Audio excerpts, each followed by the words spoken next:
back in August when this thing started. I mean, do you have any argument there with Alabama? It's hard not to put a Saban team in the top three Right. without even seeing them. Right, yeah. They're going to be 1, 2, or 3. And then you see them with Tua back there, quarterback, the first couple weeks, and it's like, oh, this is different. And how do you even stop this? Georgia's the first team I thought made them look human. Absolutely. Yeah. I definitely agree with that. In that SEC championship game, Georgia led for a lot of the game and did make them look human because pretty much everybody. I mean, even the night game at LSU when they were 1-3. Mm-hmm. LSU, you could just tell they never stood a chance. There was plays here and there, and then they come out in the second half and they're just like, all right. Yeah. Yeah, so Alabama number 1. I say LSU couldn't get anything going, nothing going. I mean, no kind of rhythm, anything against them. It felt like Bama was going to win that game pretty much the whole time. I was sitting there watching it. And I'm like, man, I don't even think LSU's got a shot. And it was like the stuff that wasn't working. It was because it was Bama. And it wasn't working. Right. It wasn't like LSU was doing something. Yeah. Right. Yeah. They got after that quarterback pretty bad, and he's actually pretty good. The dude at LSU is good. I can't remember his name right now, but he's a good quarterback. He is. And I don't remember his name. they couldn't get anything going, and I don't think anybody's surprised that Bama ends up 1, especially with the quarterback. And then they got he gets hurt, and then Hurts comes in. Talk about the grand irony in that. Yeah. Jalen comes in, looks great. Yeah. And so I'm like, dang it, these guys are so deep at every single position. Somebody gets hurt, and it's just like next man up. That's all right. It's that whole team is full of 5 stars. Now, what are your thoughts on this? I thought from watching Jalen Hurts in this game, being second string quarterback has made him better. I felt like he threw the ball better than he was last year. Than he was last year. I never even thought about it like that, but he looked really good against a great Georgia team. Yeah, and some people were saying Georgia. I mean, when we talk about the best 4, some people were saying Georgia is actually probably third or fourth. I think so. Yeah, I mean, I think so. And there's there's something to be said about him being able to come in, and I mean at that point there's really no pressure on him because you're down. Your starter hasn't played well. Your starter's hurt, so he can just kind of go out there and sling it, and not really worry about pressure or anything like that. I mean, if he comes out and plays bad, I mean, he's been sitting on the bench all this time. Go ahead. I was going to say, and we talk about him being on the bench, but he's come in almost every game. Yeah, he gets snaps, and then they have a package they run. You can look it up. Both quarterbacks are on the field. Jalen lines up in a slot, or sometimes he'll line up like H-back, and they'll run a little something where you think maybe Jalen's going to throw it. But he hasn't thrown it out of that package, but he's ran it. And so they've worked him in, and it's kept him kind of fresh. So, I don't know. Saban's the thing about Saban is he's evolved. Yeah. He's switched up. His offense is totally different than it was. And definitely a credit to Jalen Hurts. Yeah. Man, he's manned up and really he's still, I'm sure, a leader in that locker room, and he's taken everything in stride. Losing his job is just it's not been an issue at all. And it's a great speaking point to staying committed to something and grinding to get your spot back. He could have very easily gone anywhere in the country. Yeah. Other than probably Clemson, everybody else would have said, yeah, we'll take you. Yep. And he was like, no, I'm going to stay. And I know people were probably thinking, that's crazy. Even as a coach, you're like, he is? And I'm like, okay, good for him. And he grinded through it, and it comes back now they need him. Mm-hmm. So, I mean, it's a great speaking point to that measure, especially in a day and age now where people are like, I'm going to get out of here since I'm not starting, which happens all over the place at every level. Yeah. Right. I mean, Kelly Bryant at Clemson. Yeah. And I don't blame kids for it. Yeah.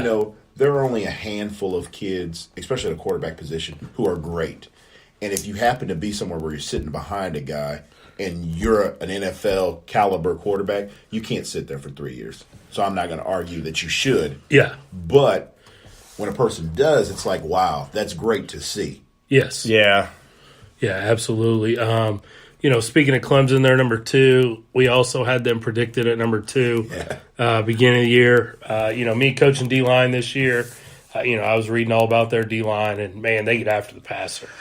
Yeah, they do. And they got 4 guys up there who can. All of them. They're all players. I mean, and a couple of those guys had the opportunity to go get drafted last year, and again, decided, hey, I'm going to stay here, and I'm going to see this thing through and see if we can't get back to national championship. I mean, winning a national championship's got to be on your bucket list. Yeah. If you're a guy that hasn't done it and been a starter. Some of those guys may have been on the team when they won it the first time, but you want to be, I'm the dude. Yeah, you want to be that guy. Yeah. Yeah, and so, I think Clemson, the ACC was not as good as the SEC. No. I mean, you saw even in their championship game, they pretty much handled it. Well, they're playing a 5-loss team. Yeah. And they're unquestionably so much faster than Pitt when they're playing them. Just the disproportionate speed on the field, you're just like, wow. Which, it's great for them that they're able to keep a high level of football, because that's tough to do when you're not playing LSU and Georgia and Auburn, who are going to get up to beat you every week. You know? I was going to say, they have some teams that traditionally are pretty good that just weren't there this year. Florida State, Miami. Yeah. Just not there. Yeah. And now Clemson's hanging, a couple times this year. They put 60 points up on 3 times, something like that. And they run the ball a lot. And their quarterback's good. I mean, they're really, really well-rounded. We talk about Bama Bama's really well-rounded too, but Clemson is also. I mean, Clemson's defense, I would almost even say Clemson's defense is probably better than Bama's. I would probably agree with you on that. Yeah. It's hard to say that since they haven't played SEC guys, right? But, they're there, and then people talk about that defensive coordinator, and I know his name. He's up for Venables, right? Venables. Yeah, Venables. He's a K-State guy, so his name is that would be nice. Yeah, we'll probably get into that a little later, but his name's floating around. That'd be nice, because all he's got to do is bring in an OC. Boom. He's looking good. Yeah, so, I feel like Clemson is the second-best team right now. Yeah. They're undefeated. And, then you got number 3, Notre Dame, again, an undefeated Notre Dame team. This one I did not see coming at the beginning of the year. Me either. That they would be undefeated? No, not at all. Not at all. So they had a really good year, and credit to Brian Kelly and his staff. And, getting those guys, it's tough. People say, well, they didn't have to play in a conference championship game, but they beat everybody on their schedule. I don't know that a conference championship is the determining factor of whether you should be in or not. They play people from all over the country at various different times and time zones, which makes it a lot tougher. When you're in the SEC, you're going to the same stadiums all the time. Right. When you're in Notre Dame, you're all over the place. Yeah. Sometimes in different parts of the world they play. And everybody, I don't care who you are, everybody wants to beat Notre Dame. Right. Yeah, whether Notre Dame's bad or Notre Dame's good, everybody wants to say, I beat Notre Dame. So I just looked it up, and you guys want to have you guys guess. Notre Dame's strength schedule, where do they rank?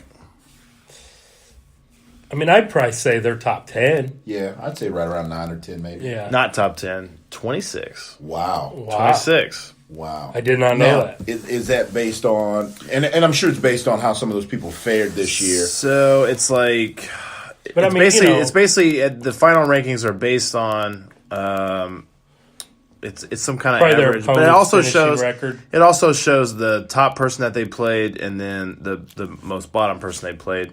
So Notre Dame's top ranked person they played was they beat South Carolina? They put Michigan? No, Michigan. Michigan's the guy they beat. They beat Michigan. Yeah. That would have been their best win. I don't know how these rankings are, but they're going to play SC every year, and SC had a bad year this year. SC's up and down, and this is a bad year for SC. You can't, but you can't ever discount SC until you see them.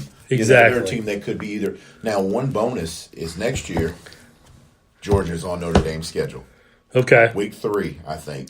I was going to say that'd be a great game. I was going to say, who do you think had the hardest strength of schedule this year? Probably Georgia. It is Georgia. I would figure it was Georgia. Yeah. Georgia, and the second is Alabama, because Alabama played Georgia and LSU. Third is LSU. So the SEC's tough. Yeah. Yeah, definitely. There's surprising guys up there like Missouri's 6. I mean, I know they had Missouri a tough had a schedule. tough schedule. Yeah. And, it's hard to not have a tough schedule being in the SEC because you're going to play teams that are ranked in the top 10 Yeah. 3 or 4 times throughout the season. Yeah. You may end up, depending on what kind of year Alabama's having, you could play the number 1 team in Alabama, and then maybe they lose a week or two later, and you play the number 1 team in LSU. Yeah. You could end up playing Or even the number 1 team in Georgia. Right. So you could end up playing the number 1 team 3 times in a season if you're going to see all 3 of those teams. Right. Depending on how they're doing. So, Notre Dame. So Notre Dame, I mean, I feel like they deserve that spot at 3. They deserve it. Yeah, They definitely went should have undefeated. given it to them. I mean, I'm a big proponent of beat the people on your schedule. Yeah. Because your schedule is set, a couple years in advance. Right. And so beat the people you got to play. And so, I mean, I'm a big proponent for that. Now, the main argument, this week obviously was at number 4. OU got in there. I did have OU in there before the season, so did I. I was kind of rooting, for them to get back in the mix. But you were saying, you were talking about you feel like Georgia, so why don't you kind of talk about that argument? That's as we watched OU this year, they're great on offense, but everybody knows their defense has a lot of leaks. Yeah. We saw what Georgia was able to do against Alabama's defense. What is OU going to do with Alabama's offense? Exactly. I mean, I could see them scoring 60 points. And Nick Saban and his staff have a month to look at your defense. Right. And how much better are your guys going to get in a month? I mean, they are what they are at this point. They are. Yeah.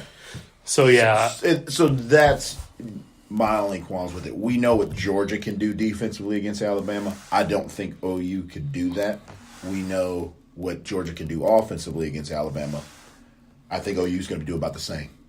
Mm-hmm. I can see them scoring 3, maybe 4 touchdowns. Yeah.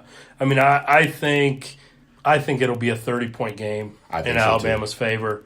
21 to 50-something. Yeah, I mean, I think. Really? Yeah. You think Alabama's going to beat them by 30? Yeah. I don't think OU will be able to stop them once. I don't know how OU stops them at all. And I think Alabama will be able to get 2, 3, maybe 4 stops. And that's what I think will happen. It's going to be, if they go 6, 7 possessions apiece, Alabama's going to stop them 4 times. Yeah. And I don't see Oklahoma getting a stop. Yeah, so, I don't think. Yeah, I just didn't really thought about it like that. I don't think OU's going to beat them, but I didn't really. Yeah, that it would make sense. Yeah. 100. I think before the game, before the Big 12 championship, the stat came on, and OU's defense is 125th. Yeah, they're bad. They had guys lined up like they were showing. They had guys lined up way off Texas receivers, and they still get burned. KU put up 40 points. Yeah, KU put 4. Yeah, okay. Bama's hanging 50 on at least. I mean, I think that's the difference in the game right there. Is just that Alabama will be able to get a couple stops. They'll be able to get 3, 4 stops, and Oklahoma, I don't think will get 1 stop. I think Alabama's punter can probably take the night off. Yeah, I can see that happen. Field goal kicker. I have a question for you two. Okay. What are your thoughts on these teams like UCF? So I was going to ask you Utah, Washington State. Now, Washington State ended up losing in the championship game, conference championship. Mm-hmm. But there's, the conversation used to be about Boise. Yeah. Mm-hmm. What are your thoughts on those? How do those guys get in the conversation? I think that it's got to go to 8 for UCF to get in because I'm a fan of 8 anyway. Yeah, I mean, I just think if you go to 8, and I've said it before, you get your Power 5 champion, and then you got 3 teams that are at large. Yeah, we agree on that. It allows Georgia to get in, too. Yeah, it allows Georgia to get in. It allows a UCF to get in because you beat all the teams on your schedule. Right. So, I mean, I would like to see UCF have their chance, but I understand because it all comes down to money. Yeah. And it does. And who's going to watch this game? Who is going to put more eyeballs on that TV? Yep. Is it Oklahoma fans or UCF fans? And Oklahoma. I mean, and that's ultimately we know money rules the world. Money, that's what it comes down to. Here's my thought. If it doesn't go to 8, if you're UCF, this is what you got to do. you have to get somebody that's going to end up 4th, 5th, or 6th in the conversation on your schedule. Yeah, so you no, got to you're right. get Okay. OU, Yep. Georgia, Ohio State.